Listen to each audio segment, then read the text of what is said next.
അപ്പോൾ ഇന്ന് നമ്മളിവിടെ ഒരു ചിക്കൻ ഫ്രൈഡ് റൈസ് ഉണ്ടാക്കി നോക്കുകയാണ്. ഈ ഒരു ചൈനീസ് ഫുഡ് ഉണ്ടാക്കാൻ വളരെ സിമ്പിളാണ് കേട്ടോ. പെട്ടെന്ന് നമുക്ക് ഉണ്ടാക്കിയെടുക്കാം.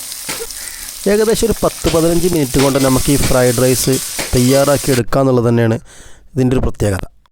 എന്നാൽ കുട്ടികൾക്കും വലിയവർക്കും എല്ലാവർക്കും ഇഷ്ടപ്പെടുന്നൊരു ഫുഡും കൂടിയാണ് കേട്ടോ. ഇന്നിപ്പോൾ സൽക്കാരങ്ങളിലൊക്കെ സ്ഥിരം കാണുന്നൊരു ഐറ്റംസും കൂടിയാണ് നമ്മൾ ഈ ഫ്രൈഡ് റൈസ്. എന്നാൽ നമുക്ക് ഉണ്ടാക്കി നോക്കല്ലേ. അതിനു വേണ്ടിയിട്ട് ഒരു അലൂമിനിയം കുടുക്കിയിൽ വെള്ളം തിളപ്പിക്കാൻ വെച്ചിട്ട് അതിലേക്ക് ആവശ്യത്തിന് ഉപ്പിട്ട് കൊടുക്കും. വെള്ളത്തിലിട്ട് കുതിർത്തിയെടുത്ത പച്ചപ്പട്ടാണി നമ്മൾ ഇതിലേക്ക് ഇട്ട് കൊടുക്കുന്നുണ്ട്. ഇത് നമ്മളിനി വേറെ വേവിക്കേണ്ട ആവശ്യമില്ല.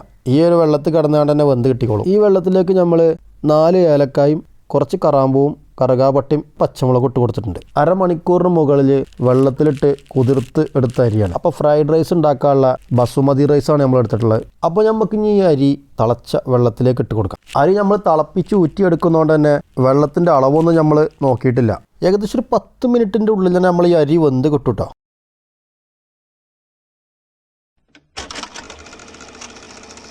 നമ്മൾ ഈ അരി ഫുള്ളായിട്ട് വേവേണ്ട ആവശ്യമില്ല. ഒരു 3/4 വേവൊക്കെ കിട്ടിയാൽ മതി. ബാക്കി നമ്മൾ ഫ്രൈഡ് റൈസ് ഉണ്ടാക്കുമ്പോൾ വേവിച്ചെടുക്കും. ഏകദേശം ഒരു 10 മിനിറ്റ് ആയപ്പോൾ നമ്മൾ അരിയൊക്കെ വെന്ത് വന്നു കേട്ടോ. അപ്പോൾ നമുക്കിത് ഇനി ഊറ്റിയെടുക്കണം. അരി നമുക്ക് വളരെ പെട്ടെന്ന് തന്നെ ഊറ്റിയെടുക്കണം കേട്ടോ. എന്താ കാരണം വെച്ചാൽ അല്ലെങ്കിൽ വേവ് ഏറാൻ സാധ്യത കൂടുതലാണ്. വേവ് കൂടിക്കഴിഞ്ഞാൽ നമ്മളെ ഫ്രൈഡ് റൈസ് നമ്മൾ വിചാരിച്ച മാതിരി കിട്ടില്ല. നമ്മൾ പച്ചപ്പട്ടാണിയൊക്കെ വെള്ളത്തിൽ കിടന്ന് നല്ലോണം വെന്തുക്കണം കേട്ടോ. അതുപോലെ തന്നെ അരി നമ്മൾ കറക്റ്റ് വേവാണ് കിട്ടിയിട്ടുള്ളത്. ഇനി നമ്മൾ ഈ ഊറ്റിയെടുത്ത അരി ഒന്ന് പരത്തിയിടണം കേട്ടോ. എന്താ വെച്ചാൽ നമ്മൾ ഈ റൈസൊക്കെ ഒന്ന് തണുത്ത് കിട്ടണം. പെട്ടെന്ന് തന്നെ ഫ്രൈഡ് റൈസ് ആക്കണമെങ്കിൽ ഒരു ഫാനിൻ്റെ ചോട്ടിലൊക്കെ വെച്ചാൽ മതി. നമുക്ക് വേഗം അത് ചൂടാറി കിട്ടും. ചൂടാറി റൈസാണ് നമ്മൾ ഈ ഫ്രൈഡ് റൈസിന് വേണ്ടത്.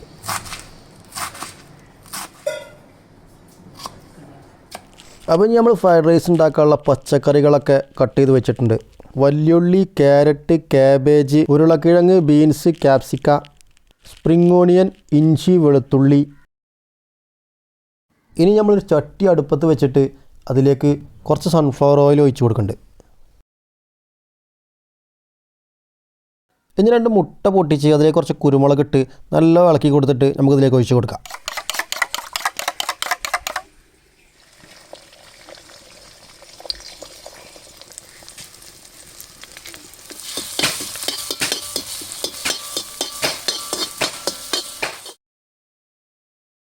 മുട്ട ഇതുപോലെ ചോപ്പ് ചെയ്തെടുത്തിട്ട് നമുക്കൊരു പാത്രത്തിലേക്ക് മാറ്റി വെക്കാം. വീണ്ടും നമ്മൾ ആ ചീനച്ചട്ടിയിലേക്ക് കുറച്ച് സൺഫ്ലവർ ഓയിൽ ഒഴിച്ച് കൊടുക്കുന്നുണ്ട്.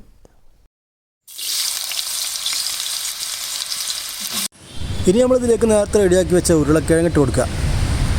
ഉരുളക്കിഴങ്ങ് വേവാൻ സമയം എടുക്കുന്നതുകൊണ്ടാണ് ആദ്യം നമ്മൾ ഉരുളക്കിഴങ്ങ് ഒന്ന് വേവിച്ചെടുക്കുന്നത്. ഇനി ആ ഓയിലിലേക്ക് തന്നെ നമുക്ക് ഇഞ്ചിയും വെളുത്തുള്ളി ഇട്ട് കൊടുക്കാം. ഇനി നമ്മൾ നേരത്തെ കട്ട് ചെയ്ത് വെച്ചിട്ടുള്ള പച്ചക്കറികൾ ഓരോന്നായിട്ട് നമ്മൾ ഓയിലിലേക്ക് ഇട്ട് കൊടുക്കുക.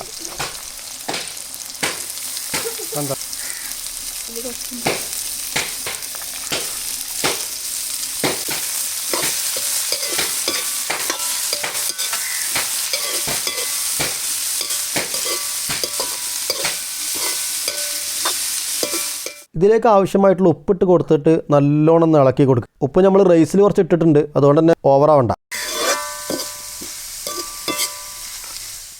നമ്മൾ ഫ്രൈഡ് റൈസിലേക്ക് അത്യാവശ്യമായിട്ടുള്ളൊരു സാധനമാണ് കേട്ടോ ഈ സ്പ്രിംഗ് ഓണിയൻ. അപ്പോൾ നമ്മൾ സ്പ്രിംഗ് ഓണിയൻ ഇട്ട് കൊടുത്തു. അതുപോലെ തന്നെ നമ്മൾ നേരത്തെ ചോപ്പ് ചെയ്ത് വെച്ചിരുന്ന മുട്ട ഇട്ട് കൊടുത്തു. ഉപ്പും കുരുമുളകും ഇട്ട് വേവിച്ചെടുത്ത ചിക്കനാണ്. അപ്പോൾ നമ്മൾ ചിക്കനും ഇതിലേക്ക് ഇട്ട് കൊടുക്കുന്നുണ്ട്. അപ്പോൾ ഇനി നമുക്ക് ഇതിലേക്ക് ആവശ്യമായിട്ടുള്ള കുരുമുളകും കൂടി ഇട്ട് കൊടുക്കുക. വൈറ്റ് കുരുമുളക് ഉണ്ടെങ്കിൽ അതിട്ട് കൊടുക്കണം കേട്ടോ. അപ്പോൾ ഒന്നുകൂടി നമ്മളെ ഫ്രൈഡ് റൈസ് ടേസ്റ്റായി വരും. എന്നിട്ട് നല്ലോണം ഇളക്കി കൊടുക്കുക.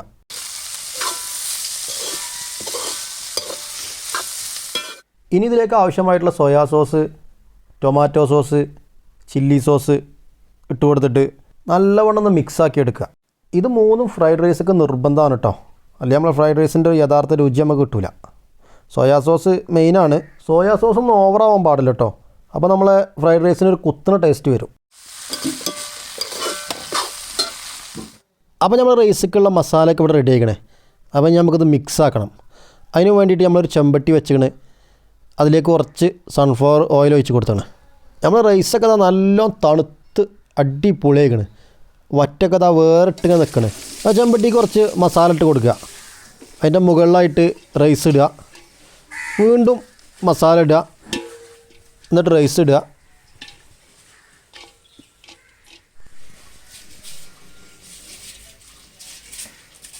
ഈ ഒരു ചെമ്പട്ടി നമ്മളത് കൊള്ളൂല കേട്ടോ. നമുക്കിത് ഇളക്കണമെങ്കിൽ അപ്പോൾ ഇത് പുറത്തേക്ക് പോകും. അപ്പോൾ നമ്മൾ ചെമ്പട്ടി മാറ്റി കൊടുത്തേക്കണേ.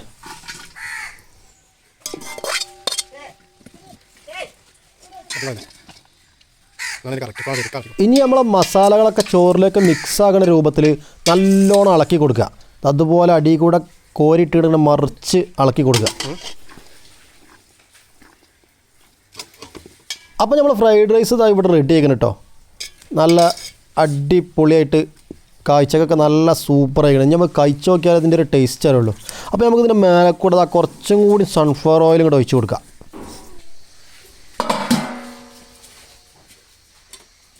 അപ്പോൾ നമ്മൾ ഈ വീഡിയോ കണ്ടവർക്ക് ഇഷ്ടപ്പെടുകയാണെങ്കിൽ നമ്മൾ ഈ ചാനലും സബ്സ്ക്രൈബ് ചെയ്യണം കേട്ടോ. അതുപോലെ തന്നെ നമ്മുടെ വീഡിയോയെക്കുറിച്ചുള്ള നിങ്ങളുടെ അഭിപ്രായങ്ങൾ അറിയിക്കുകയും ചെയ്യണം. കാരണം ഒരുപാട് പോരായ്മകൾ നമ്മളെ വീഡിയോ ഒക്കെ ഉണ്ട്. അപ്പോൾ അത് നമുക്ക് തിരുത്തണമെങ്കിൽ നിങ്ങളുടെ അഭിപ്രായങ്ങൾ നമുക്ക് അത്യാവശ്യമാണ്. അപ്പം നമ്മൾ ഈ ഫ്രൈഡ് റൈസ് ഉണ്ടാക്കിയത് ഞാനല്ല കേട്ടോ, ഞാൻ വെറും ക്യാമറാമാനാണ്. ഉണ്ടാക്കിയതിൻ്റെ ഫുള്ള് ക്രെഡിറ്റും നമ്മളെ വൈഫിനാണ്.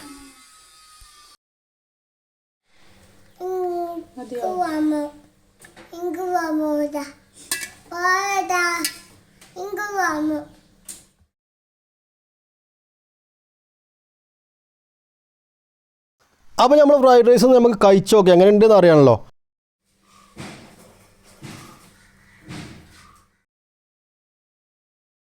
ഫ്രൈഡ് റൈസിൻ്റെ കൂടെ കഴിക്കാൻ വേണ്ടി നമ്മൾ ചിക്കൻ കടായി ഉണ്ടാക്കിയിരുന്നു.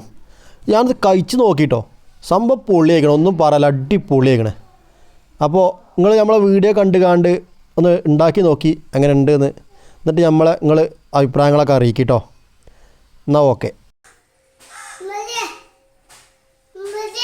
അടിപൊളിയായിരുന്നു, സെറ്റ്.